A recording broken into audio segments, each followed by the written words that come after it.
ચાલો તો હવે આ જે પ્રશ્ન છે એ મિત્રો તમને આવડી જશે. STATEMENT. હવે એના માટે શું આપણે લખ્યું છે તો કે MTATSETNEM. ચાલો વિચારો શું થશે આમાં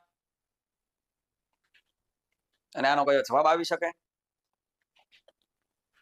અહીંયા જે અક્ષરો લખ્યા છે એ અહીંયા જે લખ્યું છે એ બે વસ્તુને તમારે જોવાની છે એટલે તમને ઓટોમેટિક ખ્યાલ આવતો જશે. તો હવે તમે અહીંયા જો STAT નીચે TATS આ એટલું મેં જોયું એના પરથી મને ખબર પડી કે અહીંયા આ જે ચાર શબ્દો જે છે એને જો બદલ્યા ટી અહીંયા આવ્યો એ અહીંયા આવ્યો ટી અહીંયા આવ્યો અને એસ અહીંયા આવ્યો.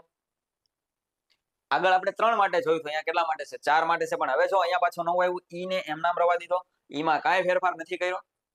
હવે અહીંયા પાછા જો ટી પછી એન પછી ઈ અને એમ તો ટોટલ 9 શબ્દ હતા 4 આ બાજુ 4 આ બાજુ વચ્ચેનો લેટર એમ નામ. તો હવે એવી જ રીતે જે આપણને પૂછવું હોય POLITICAL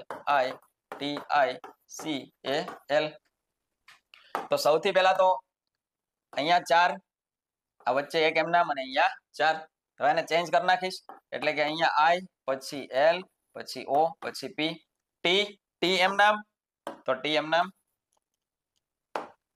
ત્યારબાદ હવે આને ચેન્જ કરો LACI તો ILOPT એવું કેમ બતાય છે ILOPT LACI એટલે ઓપ્શન બી મારો શું થઈ ગયો જવાબ છે થઈ.